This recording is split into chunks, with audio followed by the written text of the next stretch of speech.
Olá, prosseguindo no estudo do Livro dos Espíritos, de Allan Kardec, na terceira parte deste livro, As Leis Morais, estamos estudando o capítulo 8 dessa terceira parte, Lei do Progresso.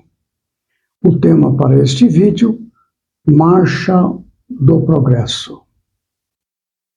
Este estudo de hoje é continuação do estudo iniciado no vídeo anterior. São duas perguntas formuladas por Kardec aos espíritos e um comentário do próprio Allan Kardec, resumindo as questões. Questão 782. Não há homens que, de boa fé, obstam ao progresso, acreditando favorecê-lo, porque, do ponto de vista em que se colocam, o veem onde ele não existe? Obstam, quer dizer, atrapalham, criam embaraços, ao progresso. Resposta. Assemelham-se a pequeninas pedras que, colocadas debaixo da roda de uma grande viatura, não a impedem de avançar.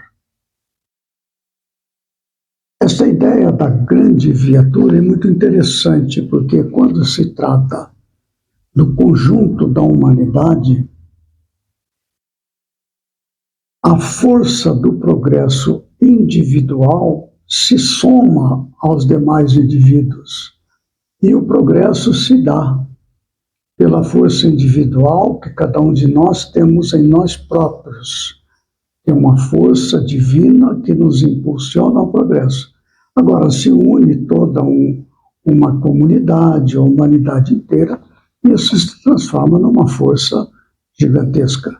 E quem quer modificar o rumo natural do progresso, apresentando ideias que não são compatíveis com o progresso, é rapidamente descartado. É como diz ali, assemelham-se a pequeninas pedras que, colocadas debaixo da roda de uma grande viatura, não a impedem de avançar. Não é? Questão 783. Segue sempre marcha progressiva e lenta o aperfeiçoamento da humanidade? Resposta. Há um progresso regular e lento, que resulta da força das coisas. Quando, porém, um povo não progride tão depressa quanto devera, Deus o sujeita de tempos a tempos a um abalo físico ou moral, que o transforma.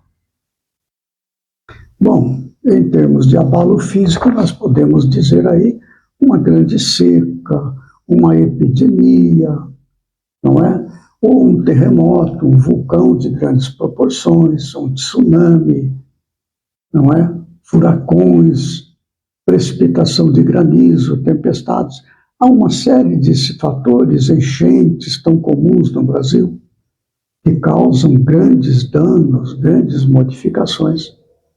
São exemplos de abalos físicos que podem afetar toda uma comunidade, todo um povo.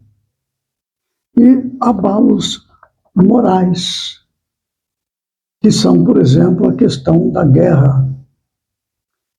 Há o caso de conflitos de guerra que levam povos que antes eram frágeis nesta área do progresso tecnológico, no progresso científico, aí então vão correr atrás, porque se sentem humilhados, rebaixados, diminuídos, vão atrás do progresso e os impulsionam ao progresso. Nós estamos vendo exemplos agora com as ditaduras que ocorrem pelo globo, submetem povos a processos de grande humilhação, impedindo o progresso, gerando no povo uma vontade imensa de progredir, mas estão subjugados ao poder de poucos que submetem, sob a força das armas, a submissão da humanidade, até que daquele grupo, até que encontram uma saída e tratam de regulamentar e cuidar melhor das suas questões de critério para a governança. São vários exemplos que poderiam ser citados. Allan Kardec faz um comentário em 2 grandes parágrafos. Olha só. O homem não pode conservar-se indefinidamente na ignorância, porque tende a atingir a finalidade que a providência lhe assinalou. Ele se instrui pela força das coisas. As revoluções morais, como as revoluções sociais, se infiltram nas ideias pouco a pouco, germinam durante séculos, depois irrompem subitamente e produzem o desmoronamento do carunchoso edifício do passado, que deixou de estar em harmonia com as necessidades novas e com as novas aspirações.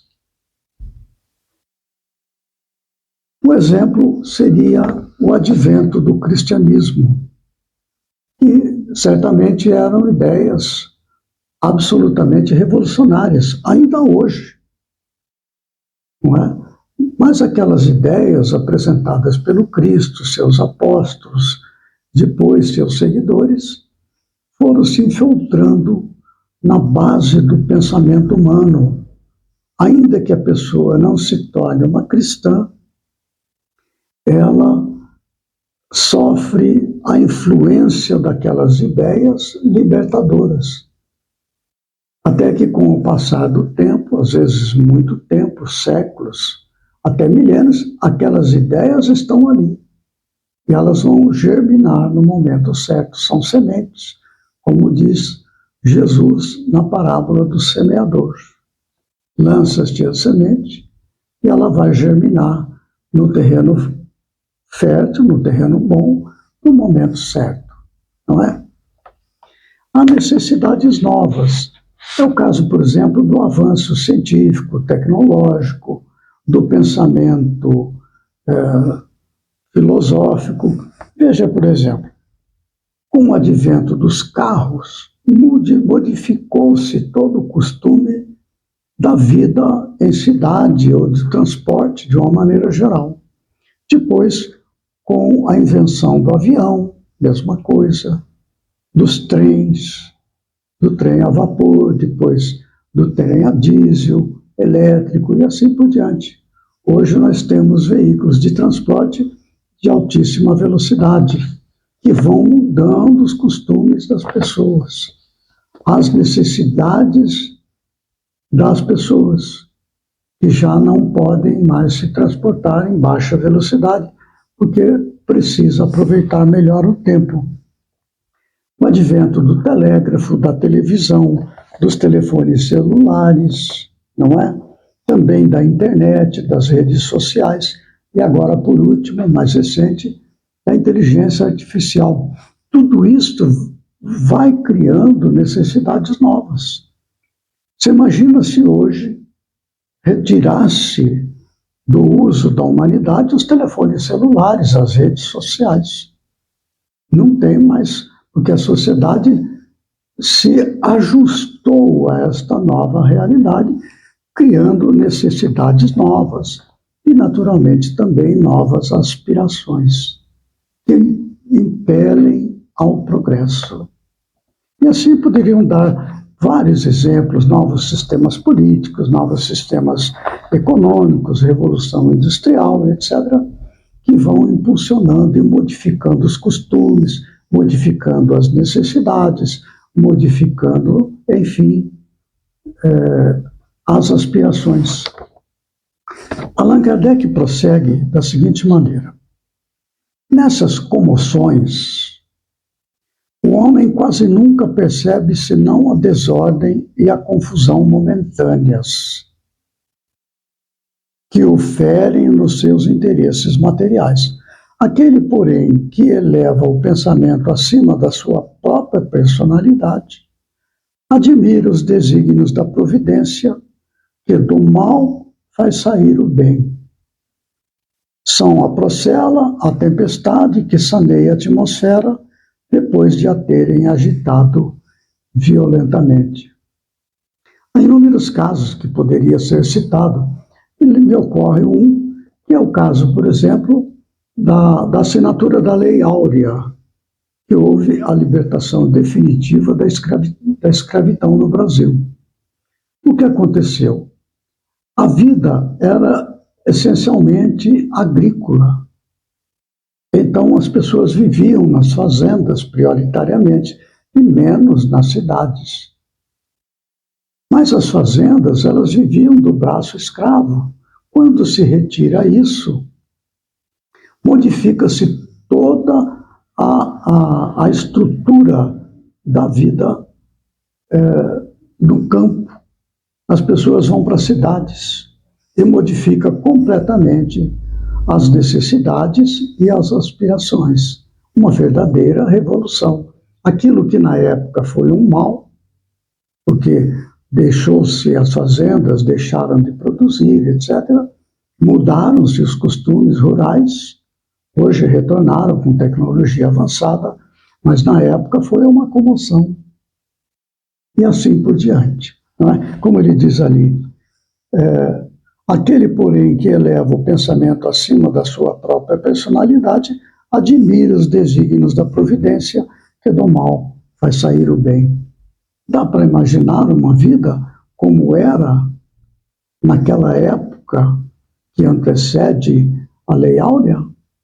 Não tem como voltar, não é? Resulta um bem, porque aí a vida nas cidades, o progresso resultante, resultou a organização urbana com escolas e tudo mais, foram se modificando, não é?